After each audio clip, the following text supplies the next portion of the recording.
Bon, je reprends, ça a coupé, donc voilà, ça se fera avec en deux parties. Donc je continue cette vidéo sur Par-delà le bien et le mal dans l'extrait du chapitre Nos vertus. De, c'est des aphorismes qui ont été repris et des fragments choisis par Henri Lichtenberger en 1905 sur le travail de Friedrich Nietzsche, et j'étais en train de lire extrait du chapitre Nos vertus quand ma caméra s'est arrêtée. Donc je reprends. Euh, je reprends ici. Bref, la femme perd de sa pudeur. Euh, Ajoutons de suite qu'elle perd aussi de son goût. Elle désapprend de craindre l'homme. Mais la femme qui désapprend la peur se dépouille de ses instincts les plus féminins. Bon, c'est terrible, hein, cette façon de voir les choses. Et donc, je disais dans la vidéo précédente que, à mon sens, on doit lire Nietzsche avec ses propres frustrations. En fait, tout ce qu'il se reproche à la société humaine, c'est peut-être aussi une grande part ce qu'il se reproche à lui-même. Cette sensibilité vers laquelle on va, cette démocratisation, euh, cette façon que les hommes ont d'adoucir leurs mœurs et donc d'avoir un rapport d'égalité avec les femmes qui commençait déjà à cette époque-là. Et tout ça l'offusque parce qu'en fait, ça l'a empêché. Il a peut-être été élevé dans cette tradition-là, avec cette sensibilité. Il était doué de cette sensibilité-là, et c'est peut-être ce qui. Il pense que c'est ce qui l'a empêché de, de d'avoir la femme qu'il aimait, Lou Andrea Salomé, et qui s'est refusée à lui pour préférer son ami. Alors peut-être qu'il aurait aimé être comme peut-être les générations avant qui s'imposaient aux femmes, qui les prenaient plus ou moins de force que de façon cavalière. Voilà, et c'était peut-être pas ça. Comme c'était pas sa nature d'ailleurs, à mon sens, il, il, il avait horreur de sa nature en somme vis-à-vis de ça. Et ce qui, est, ce qui a causé, à mon sens, sa perte. Parce que s'il avait accepté cette sensibilité, s'il avait accepté d'en parler, de la montrer, de l'exprimer, de, la, de se faire aimer de cette façon-là, avec sa sensibilité, comme peut-être d'ailleurs c'est ce qu'a réussi d'une certaine façon à faire Jean-Jacques Rousseau dans ses amours, en se montrant ce qu'il était, sensible, etc. Et d'autres philosophes comme ça. Bon, bref, je continue. Donc la femme qui désapprend la peur se dépouille de ses instincts les plus féminins, dit-il. Que la femme devienne hardie à une époque où l'on ne veut plus, où l'on ne s'attache plus à développer ce qui fait l'homme redoutable, disons mieux, ce qui fait l'homme dans l'homme. Voilà ce qu'il aspirait à être, cet homme redoutable, et qu'il n'était pas, et qu'il et cette aspiration sourde a, a été préjudiciable vraiment pour sa vie sentimentale, amoureuse, sociale, etc. Donc, ça l'a conduit à vivre seul et à faire une des plus belles œuvres de la philosophie, hein, en même temps. Voilà, même si je suis absolument pas d'accord avec ses conclusions, voilà. Mais cette œuvre est majeure et importante, et influence une grande partie de l'humanité. Voilà. Donc, c'est assez logique et fort compréhensible. Ce qui se comprend moins, c'est que du même coup, la femme dégénère. Voilà comment il pensait les choses. Or, c'est ce qui arrive aujourd'hui. Ne nous y trompons pas. Partout où l'esprit industriel l'a emporté sur l'esprit militaire et aristocratique, la femme, aujourd'hui, a l'indépendance économique et légale du commis. La femme commis se tient à l'entrée de la société moderne en voie de formation. Voilà. Et cette égalité, pour lui, c'était quelque chose de préjudiciable. Et on voit que on retrouve ces pensées réactionnaires en fait aujourd'hui, et elles n'empêchent pas l'humanité d'évoluer. Voilà, il avait beau euh, être contre cette évolution vers la sensibilité, vers l'égalité homme-femme, vers une autre façon de se comporter, etc. Et en fait, c'est ça qui l'a emporté. C'est pas ce qu'aurait voulu Nietzsche.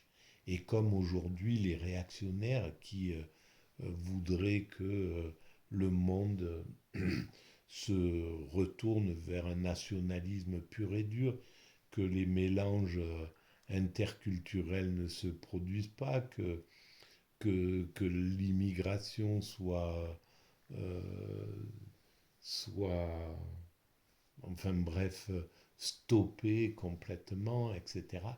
Euh, Ces réactionnaires ne peuvent pas gagner. Les réactionnaires qui pensaient un peu comme Nietzsche, comme par exemple Zemmour, avec cette façon de critiquer l'adoucissement des mœurs, ben, ces réactionnaires-là sont, ne peuvent pas l'emporter. L'humanité, elle est sur un chemin, une évolution qui ne s'arrêtera pas jusqu'à ce que l'homme ne soit plus un loup pour l'homme, jusqu'à ce que cet excès de testostérone et de désir guerrier, de désir de combat, soit totalement aboli. Voilà, alors ces réactionnaires servent à freiner un peu l'évolution de l'humanité, mais c'est tout ce qu'ils parviennent à faire. Donc je continue. Euh,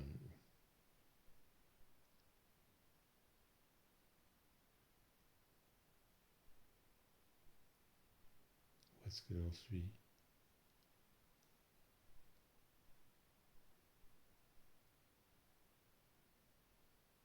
Alors, mais tandis qu'elle conquiert ainsi des droits nouveaux, qu'elle aspire à devenir maître à son tour et inscrit le progrès de la femme sur ses drapeaux fanions, c'est le contraire de ce qu'elle croit qui s'accomplit avec une terrible évidence. La femme perd du terrain. Depuis la Révolution française, l'influence de la femme s'est amoindrie dans la même proportion ou augmenté ses droits et ses prétentions. Et l'émancipation de la femme dans la mesure où elle est réclamée et hâtée par les femmes elles-mêmes et non par des bénés du sexe masculin, apparaît ainsi comme un remarquable symptôme de l'affaiblissement et de l'oblitération croissante des instincts les plus féminins. Voilà comment il considérait les choses. Alors, on peut, on peut même euh, trouver des choses logiques dans ce qu'il dit. Par exemple, le, dans les sociétés traditionnelles, certaines sociétés traditionnelles où la femme est considérée comme inférieure d'une certaine façon, par exemple dans le monde euh, arabo-musulman. En réalité, ce n'est pas du tout le cas. La femme a une place essentielle, mais par contre, de nombreuses libertés lui sont interdites. Et c'est ça, bien sûr, qui doit être combattu. Mais en réalité, euh, ben, par exemple en Perse, donc en Iran, les femmes vont beaucoup plus à l'université que les hommes. Elles ont une importance dans la société et au sein du couple même, pour la plupart des couples, une place énorme, très importante, un respect inouï. Et parallèlement à ça, ou inversement, il y a des oppressions qu'on doit dépasser, bien entendu, et qu'on dépassera. De, mais de la même manière que la façon dont le respect s'applique dans, dans ces pays doivent aussi nous servir de modèle sur certains plans. Voilà. Il ne faut pas se prendre pour des cas d'or, l'Occident, comme si l'Occident avait été parfait. Non, non, non.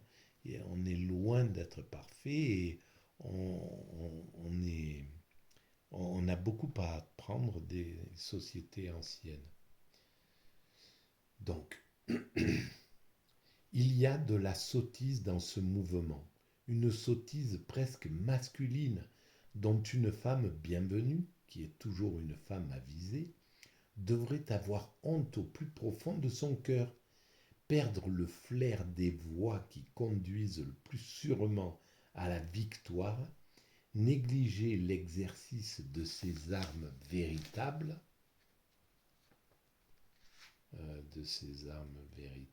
je tourne la page.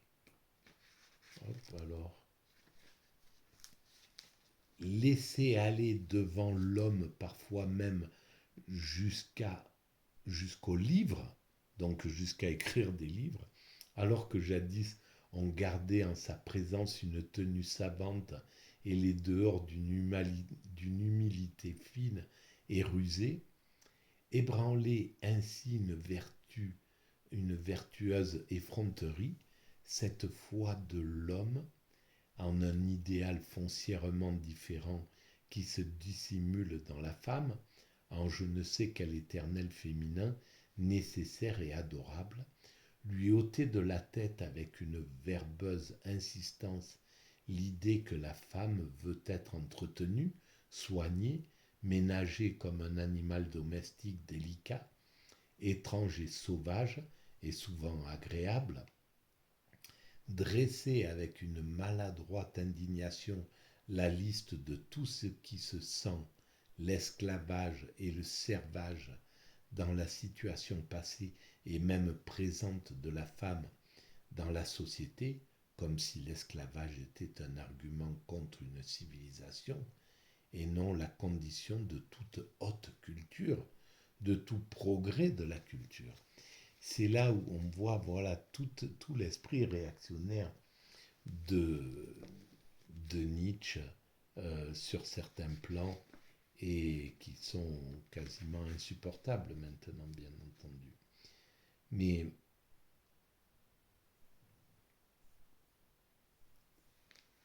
il n'a pas, voilà, il- je pense que sa souffrance d'avoir été rejeté par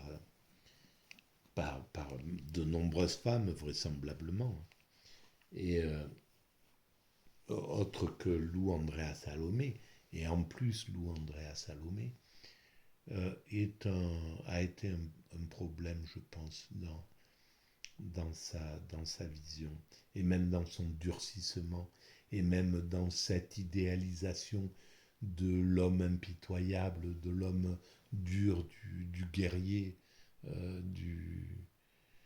du cosaque, comment on disait, euh, de ces, euh, de ces hommes qui s'intéressaient pas au bon vouloir de la femme, qui prenaient leur plaisir avec ou contre le consentement, etc., etc., comme ça se pratiquait très certainement par une frange de la population, parce qu'en réalité, depuis tout le temps, la plus grande partie des hommes respectent les femmes, malgré tout.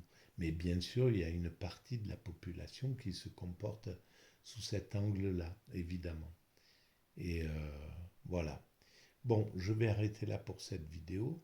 N'oubliez pas de, si vous pensez qu'il y a un peu d'intérêt dans ce travail de mettre des pouces,